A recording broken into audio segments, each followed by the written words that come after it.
আসসালামু আলাইকুম। আজকে আবার হাজির হলাম ষষ্ঠ শ্রেণীর অনুসরণী 5 নিয়ে। তো ষষ্ঠ শ্রেণীর অনুসরণী 5-এ আছে 5-এর 12 থেকে 23 নম্বর অঙ্কে আছে যে নিচের সমীকরণগুলো সমাধান করুন। তো চলুন আমরা নিচের সমাধানগুলো সমাধান করার চেষ্টা করি। তো 12 নম্বর যে অঙ্কটা সেটা আছে x + 4 = 13। ঠিক আছে, তো x + 4 = 13 যেহেতু সমান আছে এই জন্য আমি প্রথমে ভাগ দিলাম, হ্যাঁ, বা অথবা এর চিহ্ন যেটা আপনি দেন সমস্যা নেই। আচ্ছা, তাহলে x তো x এর মান x + 4 মানে কি x এর মান বের করতে হবে। এটা হচ্ছে সমীকরণ একটা, x + 4 = 13।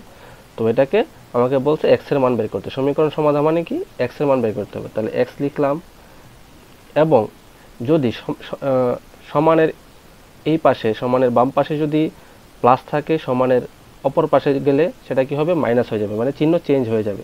তাহলে 13 ছিল এখানে, আর এদিকে ছিল কি +4, +4 ওইদিকে গেলে, ওই পাশে গেলে কি হবে, -4।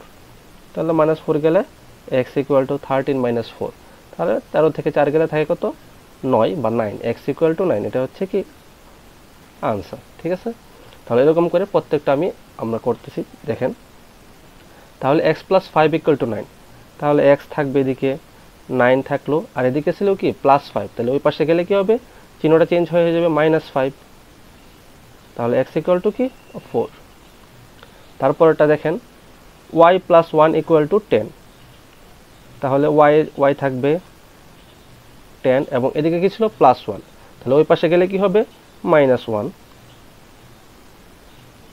তার মানে y = 10 - 1 = 9।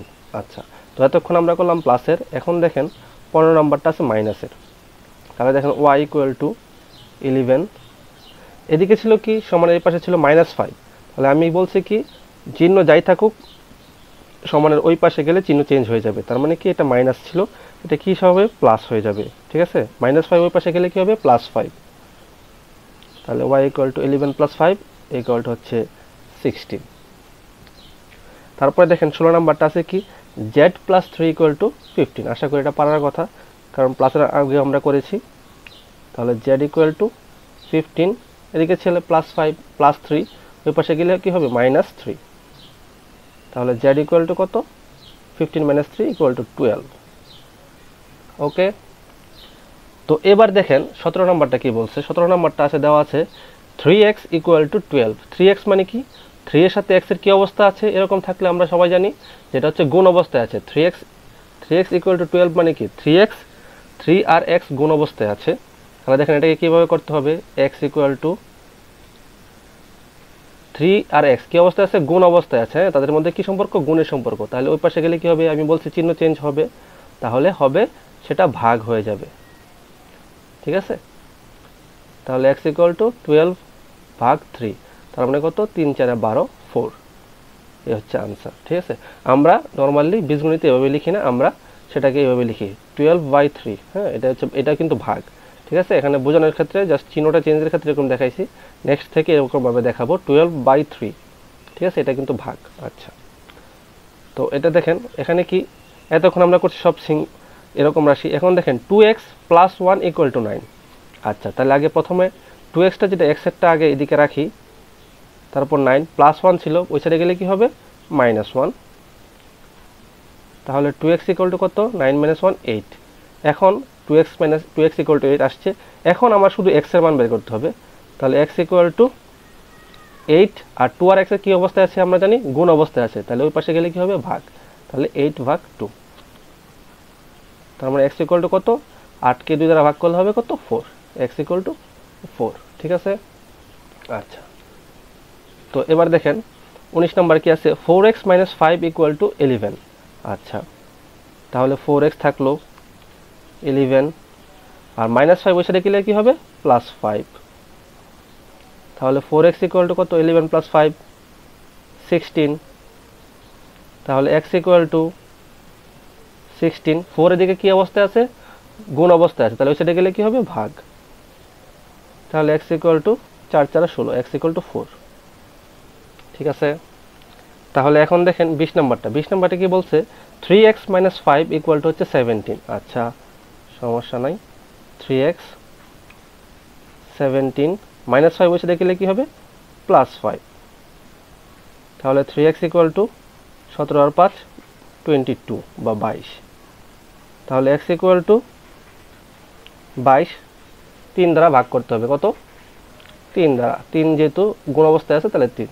তাহলে এটা 22 ইন্টু 22 ভাগ 3, কারণ 3 দ্বারা 22কে ভাগ করা যায় না, তাহলে এটাই আনসার থেকে যাবে। আচ্ছা, তো একদম শেষেরটা দেখেন কি আছে।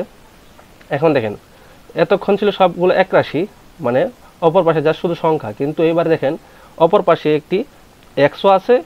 দেখেন 7x - 2 equal to x plus 16। আচ্ছা, তাহলে এখন আমরা কি করব? এখন আমরা x এর রাশিগুলো এক পাশে আনবো এবং সংখ্যাগুলো এক পাশে নেব। আচ্ছা, তাহলে 7x এই পাশে ছিল, xটা ছিল সমানের ওই পাশে, এবং এটা কি সামনে যদি কোনো চিহ্ন না থাকে সেটাকে আমরা কি জানি? প্লাস। তাহলে এই পাশে আসলে কি হবে? Minus x. আর ওই পাশে 16 ছিল এবং এই পাশে ছিল কি? -2। তাহলে -2 ওই পাশে গেলে কি হবে? +2। তাহলে 7x থেকে একটা x চলে গেছে, মানে বিয়োগ। 7টা থেকে একটা চলে গেছে, তার মানে কটা থাকে? 6x। এবং 16 আর 2 কত? 18। তাহলে x ইকুয়াল টু 18, আর 6 তো যেহেতু গুণ অবস্থা আছে, এটা কি হবে? ভাগ। তাহলে x ইকুয়াল টু কত? 318। x ইকুয়াল টু কত? 3। একদম সিম্পল, ঠিক আছে। তারপর দেখেন 22 কি আছে? 3 - x ইকুয়াল টু 14। আচ্ছা, তাহলে দেখেন এতক্ষণ আমরা কোনো ভেজাল অঙ্ক করে নাই, এখন একটু ভেজাল আছে। ভেজালটা কি দেখেন? 3 - x, x এর আগে একটা মাইনাস আছে, ইকুয়াল টু 14। আচ্ছা, তাহলে দেখেন -xটা আমি এসে পাশে রাখলাম, সমস্যা নাই। আর ওই পাশে কত আছে? 14। আর এই +3তে ওই পাশে গেলে কি হবে? -3। তাহলে -x ইকুয়াল টু হচ্ছে কত? 14 - 3 কত? 11। ঠিক আছে, কিন্তু x এর আগে কখনো মাইনাস রাখা যাবে না। x এর আগে কি করা যাবে না? x এর আগে মাইনাস রাখা যাবে না। তাহলে এই উভয় পক্ষকে কি করতে হবে? মাইনাস দ্বারা গুণ করতে হবে, অথবা -1 দ্বারা ভাগ করতে হবে।